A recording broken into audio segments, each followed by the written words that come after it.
Hello my dear friends, and welcome back to another Star Wars news update. Lucasfilm have just made another insane retcon. At this point, I've made several videos explaining how Dave Filoni has changed quite a few aspects of Disney Star Wars books, prioritizing on-screen content, animation and live action. Pretty standard, but now Lucasfilm have done it again. And it's the same victim, the Ahsoka novel by E.K. Johnston being retconned.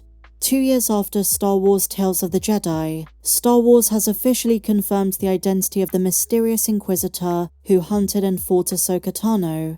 The Inquisitor also featured in Tales of the Empire, and we assumed, based on the story from the episode of Tales of the Jedi, it was the same Inquisitor we see in the book, the sixth brother, but it's not. Copies of the new Star Wars encyclopedia are beginning to arrive, and as shared by some fans on X, the Inquisitor has been renamed the First Brother, making him one of the first recruits of Darth Vader, possibly the Grand Inquisitor's first apprentice.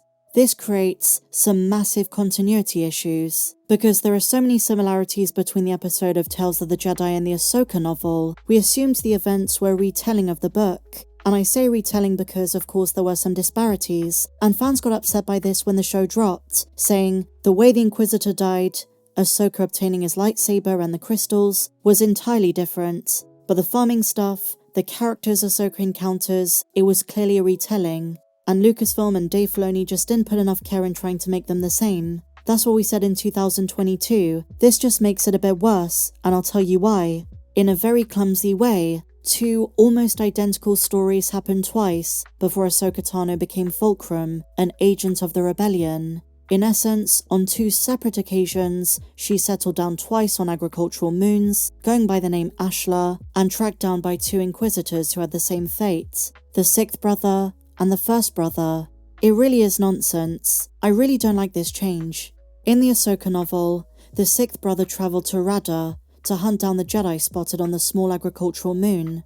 He learned from Jenneth Pillar, an information broker, that a Jedi or Padawan was involved in an uprising in a local farming community.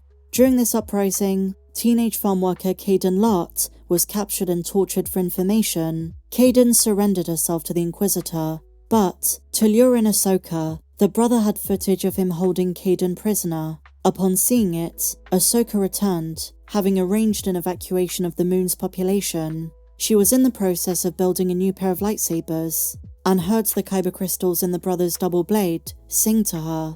Despite her lack of lightsabers, Ahsoka was able to fight the sixth brother on a relatively even footing, and eventually she used the Force to pull the crystals from within his lightsaber. The lightsaber became unstable and exploded in front of his face, killing the sixth brother instantly. A little bit different to Tales of the Jedi, but it was assumed this was a retelling of the events from the book. Ahsoka went on to purify the lightsaber crystals, and that is how she was able to cleanse them of their dark side energy and use them on her own lightsabers. This is how we assumed the story went, but it turns out it's not the same story from Tales of the Jedi. What I think is going on is I think Lucasfilm have decided to ignore the book. To them, it's just not as important anymore. Just like some of the comics, the visual content takes precedence. If we ever do get a Tales of the Jedi Season 2, they might decide to show us the events from the novel being separate. But like I said, two Inquisitors dying very similar deaths, two different farming communities, two identical aliases, and similar tales seems a bit foolish. But in either case, this Inquisitor is now the first brother, not the sixth. Now, staying on the subject of animation, there might be a very interesting appearance in the upcoming show Skeleton Crew. What are you in for? I've done 2 videos on the most recent Skeleton Crew trailer because there was just so much to talk about, but I can't believe I missed this. The other day we spoke about the possibility of Hondo Ohnaka making an appearance, and why I was cautioning fans who were saying the final shot could be teasing that this is his pirate den. I mentioned his ship, the Katuni. It was the ship he was known for operating as part of his business, Ohnaka Transport Solutions. But here's the thing, my dear friends. In the pirate's ports that we see in the last trailer, the ship makes an Easter egg appearance, right here. There it is. It's either his ship, or another one like it, of the same model. I can't believe we missed this the first time round. I was just taken aback by the fantastic cinematography. kind of reminiscent of the Moon of Trask from The Mandalorian Season 2, obviously very different, but kind of has that calamari aesthetic to it. But there in the background, but still rather prominent in the center, is Hondo's ship.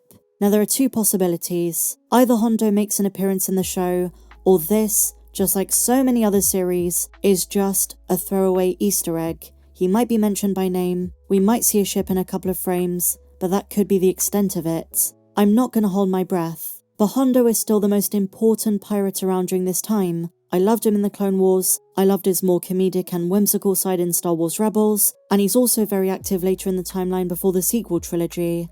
Now it's rather fitting the ship appears in this show, because there's a bit of a gap in the timeline between when he acquires it, when he starts his business, Ohnaka Transport Solutions, and later on in 34 ABY. In the aftermath of Star Wars Rebels, Ohnaka wanted to turn his reputation around by starting a legitimate business. He conceived the new company in which an assortment of employees provided shipping and cargo services. Though looking to establish himself as a professional, Hondo lacked the necessary funding to do so, and this is why he became friends with the pirate Maz Kanata and smuggler Lando Calrissian. While it's pretty unlikely Maz is going to appear in the series, you just never know, because even as far back as 2022, there were rumours Lucasfilm wanted to include her in an upcoming Disney Plus show, and Maz herself is known as the Pirate's Queen. Now we fast forward to the time period of the Mandoverse. Ohnaka Transport Solutions embark on a brand new path, Ohnaka being a businessman, soon forging contracts with pirates and various legal and illegal organisations across the galaxy.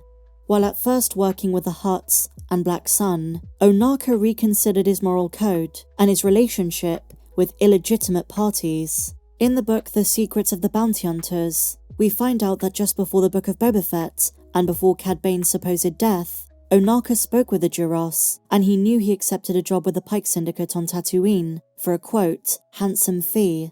Sometime after this conversation, Hondo learns the Pike's operation on Tatooine was eliminated by Boba Fett, and Hondo wasn't too happy with the new daimyo of Tatooine. So this sets the precedent for an upcoming confrontation between Ohnaka and some other familiar faces from the Mandoverse. Then there is a massive gap until 34 ABY, where Ohnaka travels to Takodana to see Maz. So what takes place in this time period? This is something I can imagine Dave Filoni wants to fill in. Is Skeleton Crew the right place to explore this?